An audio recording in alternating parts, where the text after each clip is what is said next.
Hello, it's Philip Taylor speaking from Richmond Green Chambers in London. This morning I'm looking at a book which has come to us from Oxford University Press, an excellent organisation. They produce a huge amount of very high quality legal books for us. Obviously they cover a much wider market than that. I only normally review their legal books. In this case, Elizabeth wrote most of the review. The book we're looking at is European Trademark Law, a commentary. It's been written by Annette and Martin Senftleben. I hope I pronounced the name correctly, Martin. Apologies if I haven't. And then there's a contribution by Verena von Bomhard. Now, the book is, as I say, from OUP. Our review title for this book is Never Mind Brexit. Trademark specialists will still need this authoritative work on European Union trademark law. Absolutely right.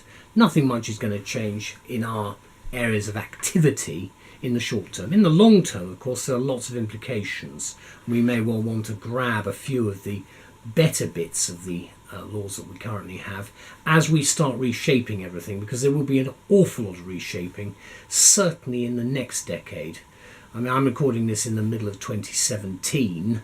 We're just in the end of the general election campaign. I don't know who's going to win, but the fact is at the moment that we are going to go through I think some very substantial changes again, and we have to be prepared for it.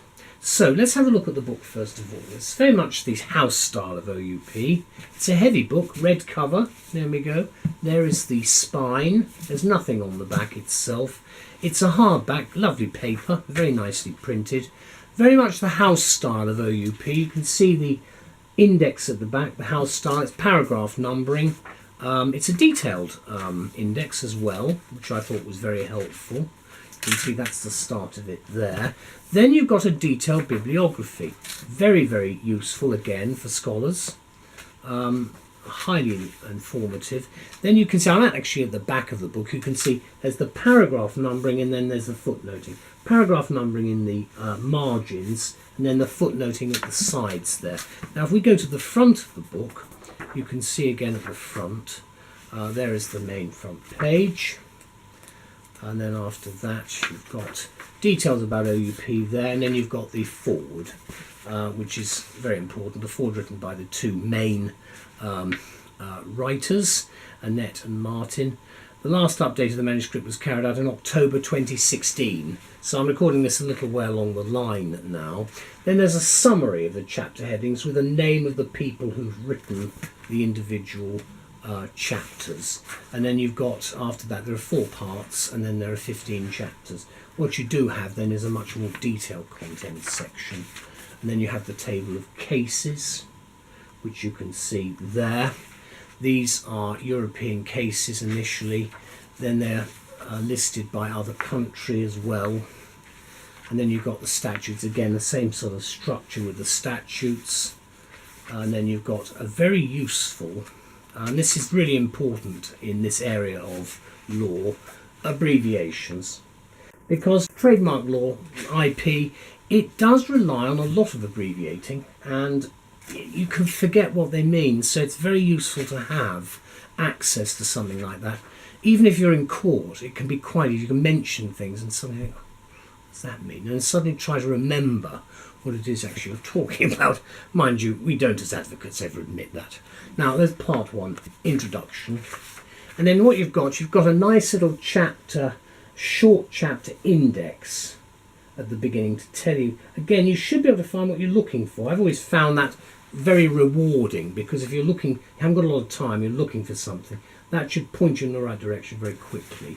Then of course, as you can see, the paragraph numbering, which is on the side there and there, and then the footnoting, and it just runs through along that way.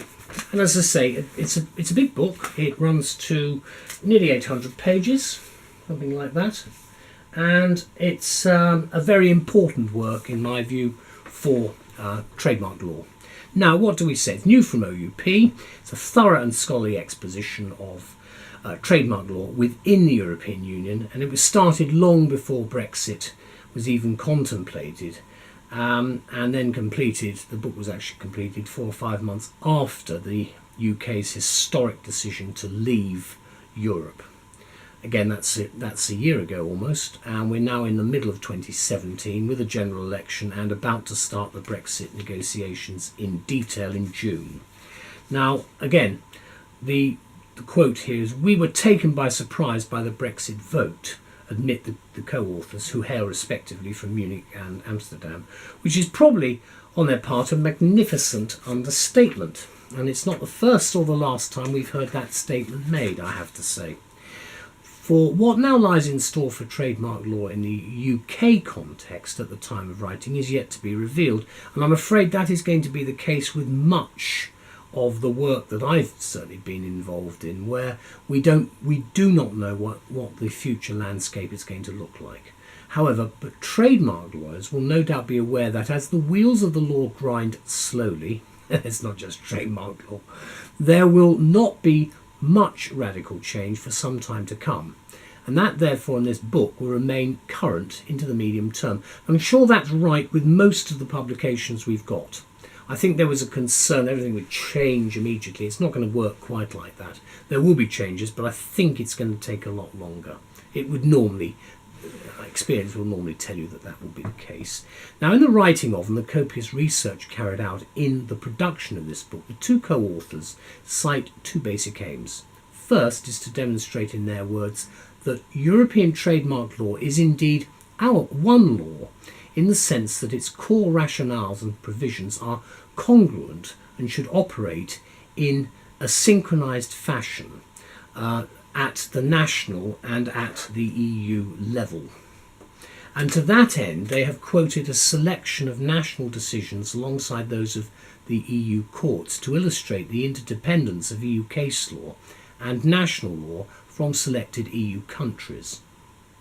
They certainly present a varied and insightful commentary on EU trademark law, laying emphasis on policy themes such as, for example, trademark protection on the one hand and the principles of competition and commercial freedom on the other.